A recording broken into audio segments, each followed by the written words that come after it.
Que Dieu bénisse sa parole, que Dieu bénisse chacun de vous. Shalom, shalom dans vos maisons. Au travers de vos écrans, la grâce de Dieu et la faveur vous localisent. Alléluia. Amen. Dieu m'a dit que nous sommes dans une saison où nous avons besoin d'appeler sa faveur. Dis avec moi faveur. Faveur. Et le thème de mon message d'aujourd'hui, ce sera faveur. Alléluia. Avance, papa. L'Esprit de Dieu, ce matin, m'a demandé de parler de sa part. Et il m'a montré une image. Il m'a présenté Marie. Yes, papa. Marie était la servante de Dieu parce que Dieu avait décidé de lui faire une faveur. C'est ça, papa.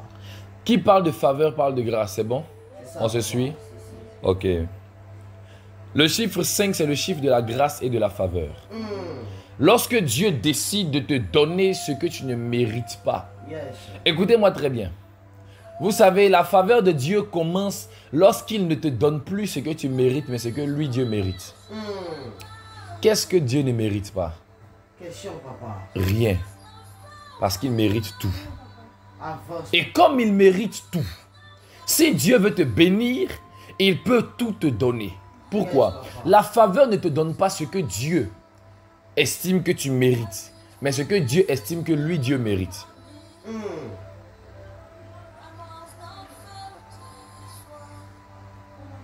Est-ce que vous comprenez? Il ne t'accorde pas ce que tu mérites. Alléluia. Amen, papa. Il ne t'accorde pas ce que tu peux avoir par tes propres forces. Alléluia.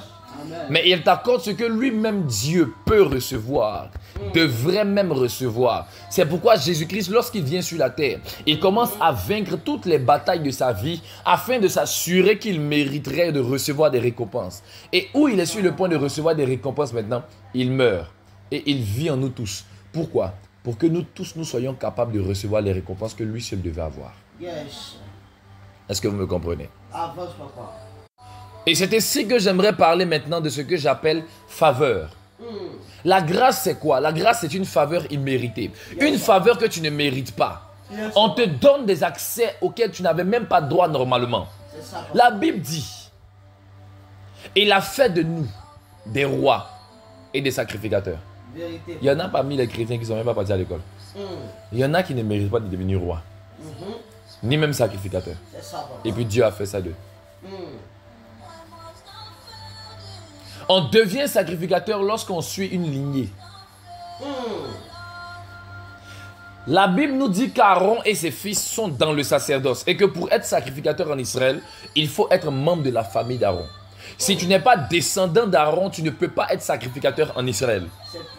Pareil que pour être roi, il fallait être descendant de David. C'est bon? Je peux parler? Choque-nous, papa. Ok. Jésus-Christ était roi et sacrificateur. Pourquoi? Parce qu'il avait deux papas. Généalogie de Jésus-Christ, Matthieu chapitre 1, verset 1. Fils de David, virgule, fils d'Abraham. Abraham était sacrificateur du Dieu très haut. C'est pourquoi on voyait qu'Abraham bâtissait beaucoup d'autels. Mais David était roi. Alors parce qu'il était roi par son père David et sacrificateur par son père Abraham, il était roi et sacrificateur. Alors tous ceux qui venaient de lui étaient appelés aussi à être roi et sacrificateur. Selon l'ordre de Melchisédek, qui était aussi roi et sacrificateur. Ce que l'on ignore, c'est qu'Abraham, qui était le père de Jésus-Christ, était un sacrificateur. Abraham a fait des autels. Il a bâti des autels, il a posé des offrandes dessus. Il a fait ce qu'on appelle un travail de sacerdoce. Et celui qui était le sacrificateur du Dieu très haut, Melchisédek, a initié Abraham dans la sacrificature lorsqu'il lui a donné le pain et le vin et qu'Abraham lui a donné la dîme de tout. Wow. C'est pourquoi la Bible déclare qu'à l'intérieur des reins d'Abraham, Lévi a aussi donné la dîme. Ça veut dire que Lévi lui-même a pris la sacrificature. Parce que pour ceux qui ne le savent pas, Lévi, c'est le fils de Jacob à qui Dieu a donné le sacerdoce. On dit que c'est ceux qui sont dans la maison de Lévi qui auront le droit de pratiquer le sacerdoce dans la maison de Dieu. Pourquoi? Parce que dans les reins d'Abraham, leur grand-père, Abraham était leur arrière-grand-père même. Dans les reins de leur arrière-grand-père Abraham, Lévi avait aussi donné la dîme à Melchisédek. Il s'était connecté au sacerdoce, mais au travers du sacrificateur qu'on appelle Abraham. Melchisedec est venu devant Abraham et il lui a donné le sacerdoce. Et Lévi s'est nourri du sacerdoce et il a récupéré le sacerdoce entre les mains d'Abraham par les reins d'Abraham. Il y a des choses qu'on prend par la nourriture. Avance, papa. Tu manges du pain, tu manges du vin. Ton arrière-petit-fils devient sacrificateur. C'est trop puissant. C'est trop puissant. C'est trop puissant. Tu manges le corps de Jésus. C'est-à-dire qu'il y en a qui ont pris son bras, croqué son bras, ils ont lapé son sang. On dit vive éternellement. Il dit mangez ma chair, buvez mon sang. C'est la vie pour vos âmes. Un jour, on va parler du mystère des transferts de nourriture. Parce qu'il y a des transferts qui se font par la nourriture. Même dans le prophétique. Tu peux être en jeûne et puis tu demandes à Dieu de te nourrir. Et Dieu. Avance, papa. Quand tu as accès au jardin de Dieu, il n'y a rien de tel. Et la nourriture qu'on te donne, ce n'est pas des nourritures physiques. L'ange est apparu à Élie. L'ange lui dit mange et bois parce que tu auras besoin de force pour partir faire ce périple-là. Donc l'ange lui apparaît et la Bible dit, l'ange prépare des gâteaux pour lui donner. Et ces gâteaux que l'ange prépare là, la Bible dit que ça lui donne la force de marcher pendant 40 jours et 40 nuits sans se fatiguer. C'est quoi ça? C'est quel gâteau là tu manges, tu marches 40 jours, tu ne te fatigues pas? C'est paralytique, papa. Si vous connaissez les choses de Dieu, même.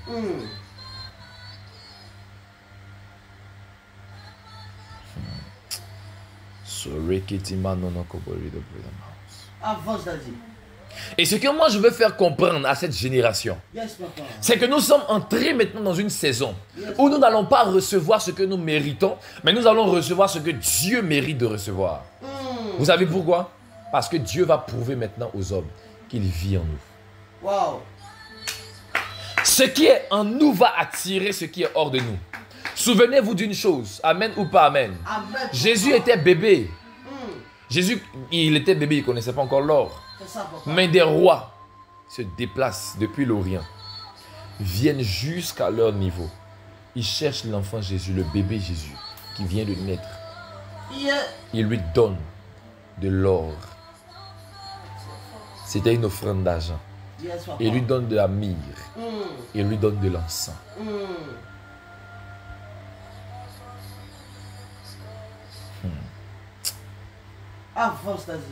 Avant, lorsqu'on parle de l'or, on parle de la royauté. C'est vrai que l'or et la myrrhe sont utilisés aussi pour la royauté. L'encens est utilisé pour le sacerdoce. Parce que c'était le sacrificateur qui devait brûler l'encens. Mais en réalité, la myrrhe et l'encens, il y a 3 dimensions derrière. L'or, c'est pour la royauté. L'encens, c'est pour le prophétique. Et la myrrhe, c'est pour le sacerdoce. On venait ici de consacrer Jésus comme étant roi, sacrificateur et prophète. N'oublions pas que ceux qui sont venus le voir, les 3 rois mages, ils étaient 3 parce que chacun d'entre eux représentait une dimension. C'est pourquoi les 3 ont envoyé chacun un présent, un présent, un présent. Mais en réalité, ils étaient venus se connecter à la grâce de Jésus-Christ. Parce qu'ils savaient qu'ils étaient des païens. Mage signifie magicien. À Babylone, il y avait des mages. Et Daniel était établi comme étant le chef de tous ces mages-là. Les astrologues, les devins, c'est eux comme ça qu'on appelle les mages. Ce sont des sorciers, ce sont des occultistes. Mais quand ils ont vu que Jésus-Christ est né, ils disent allons, on va se connecter pour recevoir quelque chose qu'on ne mérite pas. Laissez-moi vous dire, la première personne à avoir été victime de la grâce, lorsque Jésus-Christ a mis ses pieds sur la terre, ce sont des païens, des occultistes, qu'on appelle les rois mages. Quand Jésus est né, c'est eux qui ont pris la grâce. Même quand Jésus devait mourir, c'est encore eux qui ont pris la grâce. Pilate, il a dit, moi je crois en lui, je sais qu'il est juste. Je ne veux rien avoir de mal avec ce juste, je m'en lave les mains. Il a prouvé à Jésus, vous ne savez pas qu'il s'est entretenu avec Jésus-Christ. C'est pourquoi quand il est quitté devant Jésus, il est parti écrire sur la croix de Jésus-Christ, celui-ci est le roi des Juifs. Et il a écrit ça d'une certaine manière, de sorte à ce que quand tu abrèges les mots, quand tu prends chaque lettre, les premières lettres de chaque mot, ça donne YHWH. Ça donne Yahweh, qui est le nom de Dieu. Il a mis Yahweh, qui est le nom de Dieu, dans ce qu'il a écrit sur la croix de Jésus-Christ. Pour dire à Jésus-Christ et pour témoigner à Jésus-Christ et à tous les Juifs que lui, il croit en Jésus. La Bible dit que même sa femme est venue le voir. Elle dit, mon mari, il n'y a rien de mal entre toi et ce saint, et ce juste. Parce que son esprit m'a tourmenté toute la nuit. Jésus était là comme ça, on l'attrapait, on le persécutait. C'est déjà il était en train de persécuter, de tourmenter la femme de Jésus. tourmente les esprits au nom de Jésus-Christ. Pendant que je suis en train de déclarer cette parole, pendant que les gens dorment, que l'esprit de ton père spirituel aille les tourmenter, que ton esprit à toi-même aille les tourmenter, jusqu'à ce que Dieu veut qu'il fasse, il puisse le faire. Une onction de tourmentation. On dit tourment, mais acceptez tourmentation. Une onction de tourmentement, de tourmentage. Tu seras là, toi tu es en train de prier en langue ici. Et il y en a qui, ton esprit est en train de frapper quelqu'un, botter la personne de tout son cœur. C'est dosé, papa. Que Dieu libère cette grâce dans l'église. Je reçois au nom de Jésus. La grâce des songes bizarres, des songes qui ramènent à l'ordre. Je me connecte au nom de Jésus. Comme de Freedom Mounts, au nom de Jésus-Christ de Nazareth. Amen, papa. Écoutez-moi. Yes, papa. Dieu visite les rois mages. Ils sont païens, je le répète, ils sont païens. Mais ils voient l'étoile de Jésus-Christ. Pourquoi Dieu a tenu à ce que ces trois rois-là puissent voir l'étoile de Jésus-Christ, qui est le roi des Juifs, qu'ils viennent devant pour adorer? La Bible est claire, la Bible dit, ils ont dit de leur bouche, où est le roi des Juifs? Nous avons vu son étoile depuis l'Orient et nous sommes venus pour faire quoi? Pour l'adorer. Comment on peut adorer un homme? Comment on peut adorer un enfant? Parce qu'ils savaient très bien que le roi des Juifs n'était pas un homme. C'était un Dieu. Eux aussi, ce sont des rois. Comment un roi va venir adorer un autre roi? Ça fait un. Comment un roi va venir adorer un enfant?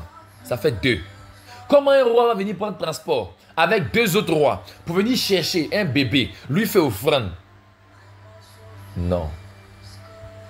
Il y a un problème. Ils savaient que le roi des Juifs, celui qui allait naître, n'était pas un homme, c'était un Dieu. Ils ont dit, il faut qu'on se connecte à sa puissance. Vérité, papa. Alors on lui envoie l'or afin qu'il puisse nous bénir financièrement. C'est ça, papa. Et nous donner la prospérité. On lui envoie aussi l'encens afin qu'il puisse aiguiser notre esprit. Parce que l'encens, c'est l'image de l'esprit. Et donc, c'est l'image du prophétique. On lui donne aussi la myrrhe pour qu'il puisse travailler notre sacerdoce et notre onction. Afin qu'on soit assis sur le trône. Il lui donne ces trois dimensions par la grâce de Dieu. Il accorde ces trois dimensions. Pourquoi? Parce que lorsqu'ils arrivent là, ils commencent à adorer le Seigneur, etc., le Seigneur Jésus-Christ. Parce que plusieurs personnes ne savent pas que les premiers à adorer Jésus-Christ, ce sont des païens. Je le répéterai encore. Quand ils finissent de l'adorer, un ange leur apparaît. De quel droit? Comment un ange peut apparaître aux sorciers? Comment un ange peut apparaître aux occultistes? Et la Bible dit, il leur dit, ne passez pas là-bas parce que Hérode veut vous tuer. Changez de chemin. L'ange leur donne l'orientation. Wow. Et je suis sûr que sur le chemin du retour, un ange les a accompagnés encore. Vous savez pourquoi? Parce que Dieu fait grâce à qui il veut. Et écoutez-moi très bien. Il y a un homme de Dieu qui dit cette phrase beaucoup. Et j'aime beaucoup cette phrase. Il dit, plus tu ne mérites pas, plus Dieu te fait grâce. En fait, plus tu ne mérites pas d'obtenir grâce, plus tu es le candidat idéal pour la grâce. La grâce cherche les pires. La grâce cherche ceux qui ne méritent pas du tout. Est-ce que je peux parler de la faveur? Avance, papa. Marie était une femme comme les autres, qui a trouvé grâce aux yeux de Dieu. Yes, papa. Parce que Joseph l'a mariée, Joseph a commencé à avoir des apparitions. Les anges ont commencé à lui apparaître. Ne chasse pas ta femme. Après encore, fuyez en Égypte. Après encore, Hérode est mort, vous pouvez repartir en Égypte. Vous pensez que ce sont les seules fois où l'ange lui est apparu? Non. L'ange a commencé à lui apparaître. Pourquoi? Parce qu'il a marié une personne qui a trouvé grâce. Laisse-moi te dire. La Bible dit, crois au Seigneur Jésus-Christ et tu seras sauvé, toi et ta famille. Yes. La foi que tu mets en Jésus-Christ te permet d'avoir la grâce et la faveur. Que ce soit pour toi-même ou pour tous ceux qui sont autour de toi, j'annonce, je décrète et je déclare une saison de faveur illimitée.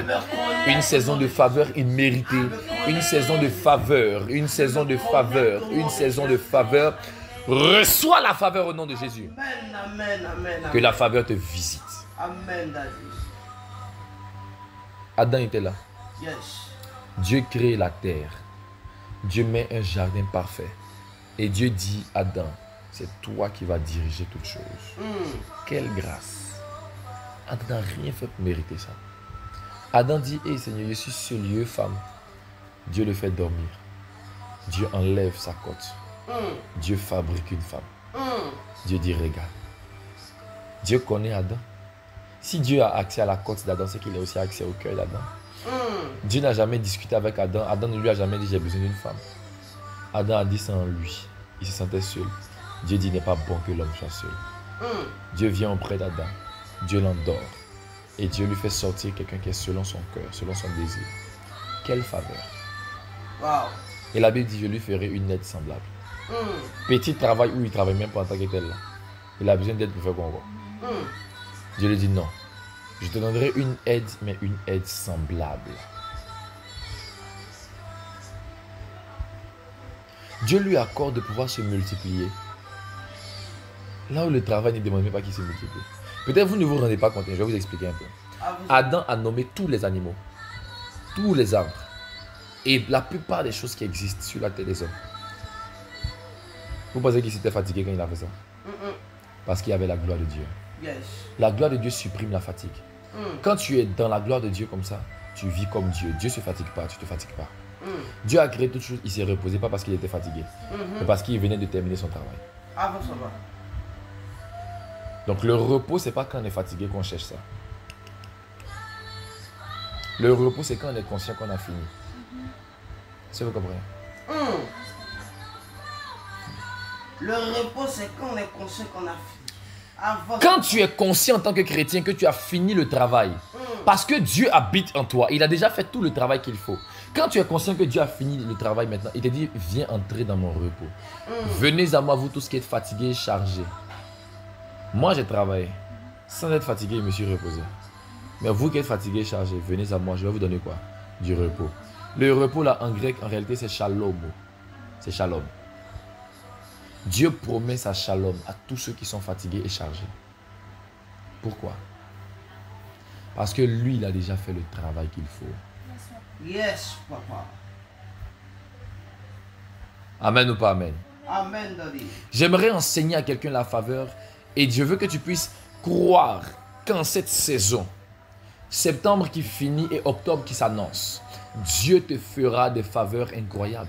Amen, papa. Dieu t'ouvrira des portes incroyables. Je me connais. Dieu papa. marchera avec toi. Amen, papa. Dieu marchera avec toi. Amen, papa. Jésus-Christ croise la femme samaritaine, il commence à lui parler. Elle dit, mais comment ça, les Juifs ne peuvent pas parler avec les Samaritains? Toi, tu m'adresses la parole, pourquoi? Il dit, en fait, tu ne comprends pas que tu as trouvé une faveur et une grâce aux yeux de Dieu. Si Dieu m'a conduit vers toi, c'est parce que Dieu veut te faire grâce. Avance, papa. Et voici ce que Dieu fait dans la vie de cette femme.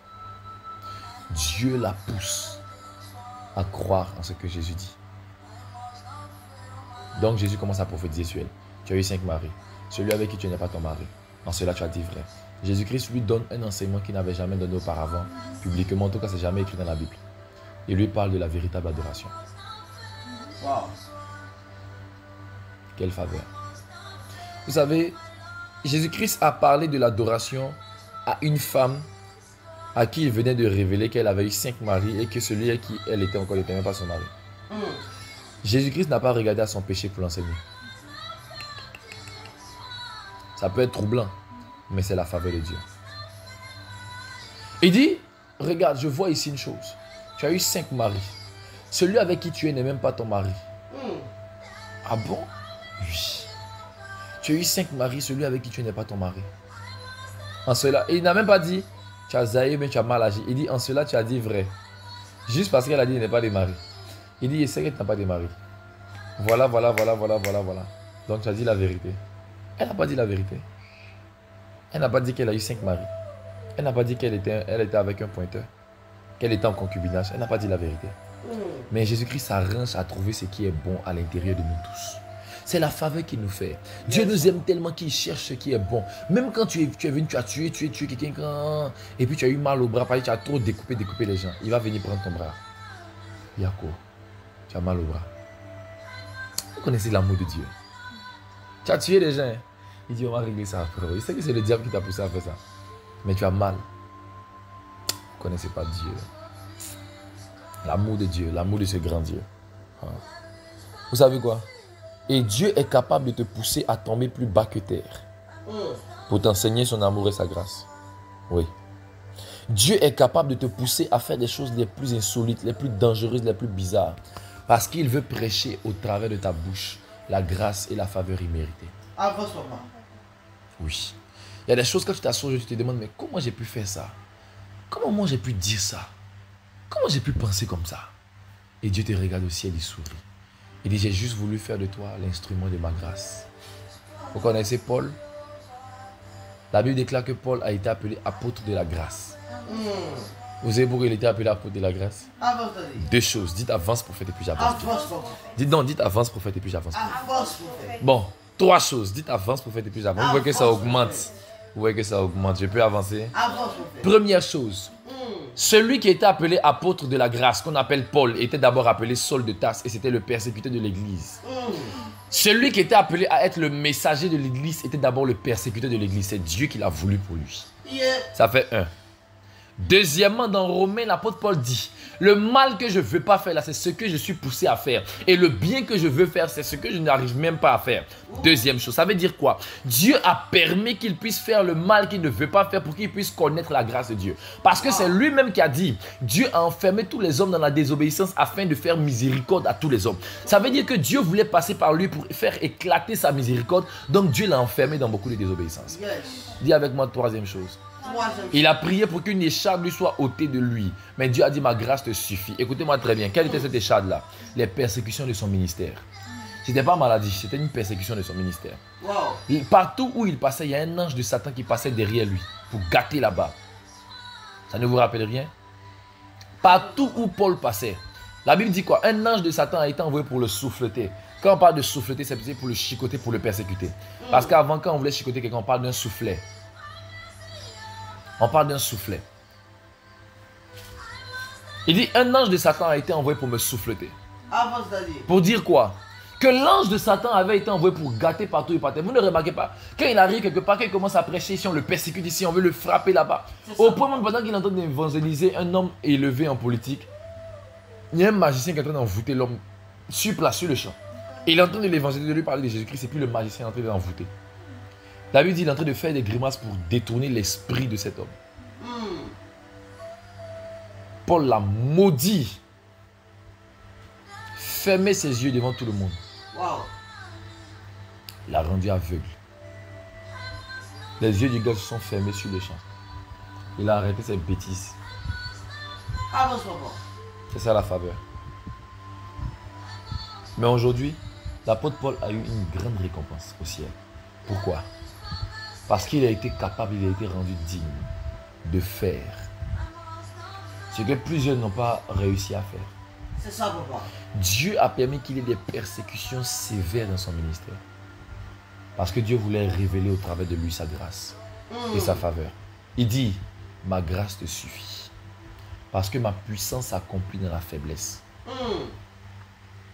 Je t'ai rendu faible parce que je veux me rendre fort au travers de tes faiblesses. C'est ça, papa. Je veux montrer ma gloire au travers de tes faiblesses et de tes incapacités. C'est pour ça que je n'enlève pas tes faiblesses. Pourtant, la grâce de Dieu se manifeste à plusieurs dimensions. Il y en a quand Dieu les rencontre, Dieu enlève leurs faiblesses. Mais d'autres, Dieu maintient leurs faiblesses et puis il met lui sa force sur leurs faiblesses. Et puis tu vois des grands hommes de Dieu qui guérissaient les malades, on dirait amusement. Eux-mêmes, ils sont morts de maladie. Il y a un homme de Dieu aux États-Unis, c'était un soulard. Mais c'était un homme puissant en onction. Il est mort d'overdose d'alcool.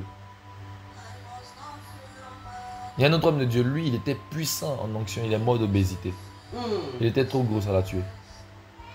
Pourtant, il guérit les malades. Il prie pour les gens maigrissent. Et puis lui, il est poutou.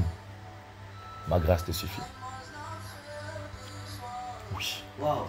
Moi, j'ai longtemps prié pour dire, Seigneur, tout ce qui est imparfait en moi enlève. Il dit, je vais le faire. Mais après t'avoir enseigné la grâce. Où tu as été débrouillé. Tu as tombé aujourd'hui, tu as été relevé encore. Tu as tombé encore demain, tu as été relevé. Tu as tombé, tu as été relevé jusqu'à... Et puis un jour, il va dire, bon maintenant, tu es trop tombé, tu t'es relevé. Maintenant, je te fais asseoir. Là, tu ne tombes plus. Quand on est assis, on ne tombe pas. Et j'annonce à quelqu'un maintenant au nom de Jésus-Christ. Tu es entré dans la saison où tu vas t'asseoir. Amen. Sur le trône qui a été préparé pour toi d'avance. Tu Amen. ne tomberas plus. Non, tu ne tomberas plus au nom puissant de Jésus-Christ de Nazareth. Amen. Que Dieu bénisse sa parole. Je prie maintenant pour vous, Père. Ouvre le ciel et que des anges de faveur, comme tu me l'as montré, puissent visiter des hommes. Que des gens reçoivent des faveurs imméritées. Que des gens reçoivent l'argent comme ce n'est pas possible. Que des gens reçoivent des grâces comme c'est pas possible. Que des gens reçoivent le travail comme c'est pas possible. Que des gens reçoivent ta grâce, ta faveur imméritée. Je parle de ta grâce, de ta faveur imméritée. Je décrète et déclare en ma qualité d'oint de Dieu, de prophète, de bouche autorisée. Que le ciel s'ouvre et que les faveurs du ciel descendent sur la terre par la puissance de El Elyon. Au nom de Jésus. Shaddai. Amen. Que Dieu vous bénisse. Partagez au maximum cette vidéo qui fera énormément de bien à tous ceux qui l'entendront. Je bénis ta vie, je bénis ta santé, je bénis ta journée. Et la meilleure chose que je puisse te déclarer maintenant, c'est Shalom, Shalom, Shalom.